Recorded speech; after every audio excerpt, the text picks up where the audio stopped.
大家好，我次介紹一下一家生橋用種嘅客家煮尖嗬，用一隻點加兩隻點來煮嗬，一個要金火炒做特作嚟六隻尖，金就係熱肉嘅金，火就係大米嘅火，炒rum卜嘅炒，做kerja cái chỗ Tết dapat cái Tết jo obat cái jo nhóm anh chú cam you mua chú mà cái hả phố you chú chặt tiệm chơi chỗ chín sửa giá chỗ chú lượng nhà tiệm chơi chín sửa giá chỗ chú chặt tiệm chơi chỗ sửa giá Tết mua chú mà cái jo chú chặt tiệm chơi chín sửa giá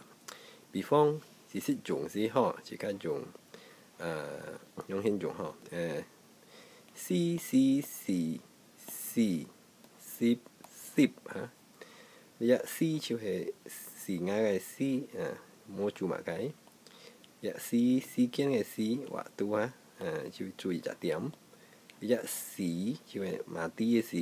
chú lượng điểm chơi trên sự giá bây giờ C bắt cái C chịu chú ý trả điểm chơi cho sự giá bây giờ ship như là bà sai ship ha ship hay là ship chỉ cái điều mua chủ bà cái có ship sepuluh ship ha